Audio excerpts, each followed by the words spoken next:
day. I live in a beautiful area on Dartmoor. If I know I'm preparing for a batch of saga-fired work, I will collect any plants whose shapes I love.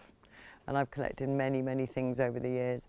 I have fired with mushrooms, ferns with spore prints have shown. I've even used dock leaves, which are a cobweb of lace, and that has come out on the pot. I've wrapped my pots in rhubarb leaves. I use anything that I find attractive and pretty or that will give me an interesting result. I saga fire. A saga is a container that was traditionally used to protect pots from the ash and flames in coal and wood-fired traditional kilns.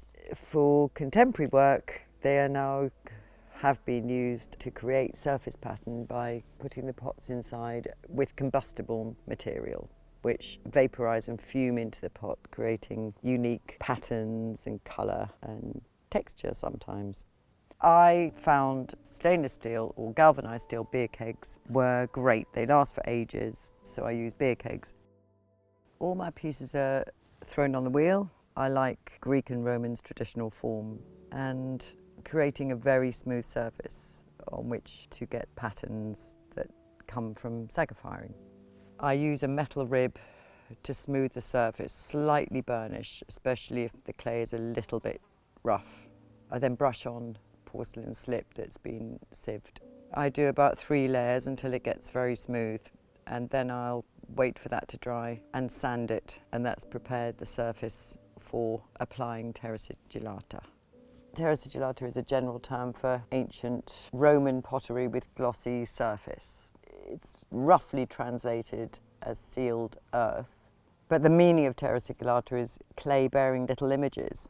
I make my terra sigillata from the wild clays of Devon and one from Cornwall. Some of them are granite clays, some of them are ball clays, and it's an ongoing, very exciting and inspiring process because there's mud everywhere. Once I've added the blue-black terra sigillata on the neck and the foot, I spray layers of different Devon terra sigillata clays onto the pot. Once they've been sprayed onto the pot, they're then polished. They're such fine particles that a gentle polish with a sponge inside a plastic bag or a microfiber cloth will bring out the sheen.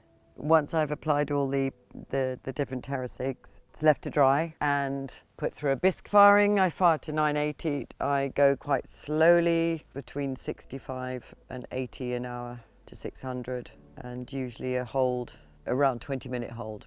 Once I've got the plants back to the studio and the pot prepared, I will choose the plants I've collected, just what I think will work on that pot, the size of it, and will work with the pot shape. I place the plants around the pot on top of the fabric. I put the pot in the middle and wrap the fabric around the pot, holding the plants in place. I just use my t-shirts. Sometimes I dye them with a little bit of iron oxide and some Epsom salts to add some deeper, rich colour. Obviously, this is all going to burn away throughout the firing.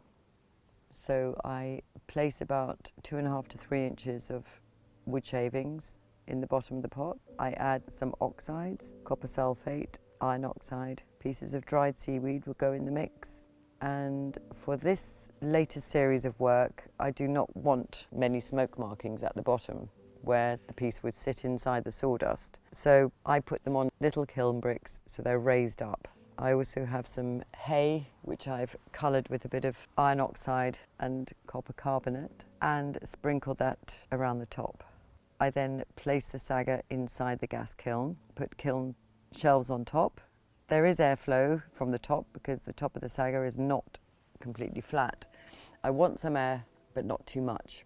Once the kiln is lit, the front bung is halfway out, so some oxygen is going in, and I keep the burners down as low as I can.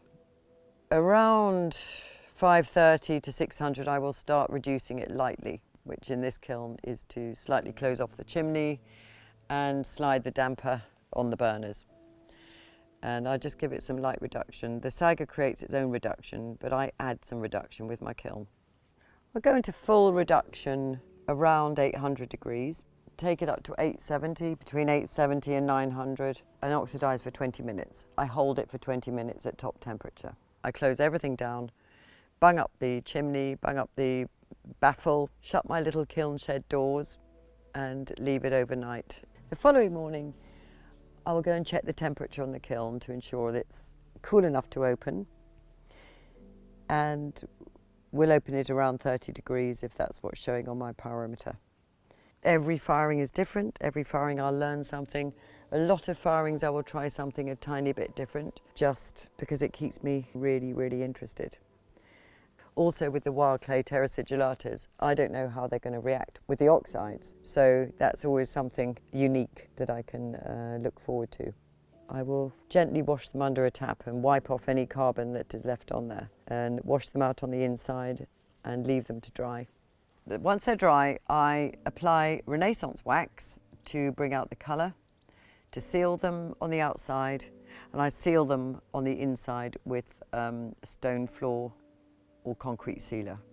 The mix of the wild clays and the plants connects me totally to Dartmoor. It's the excitement every time of opening that kiln, of using the clays in different combinations, how they look when they're fired to when I first find some mud on the ground. I love the process. And when I have the final piece, it gives me a great sense of satisfaction.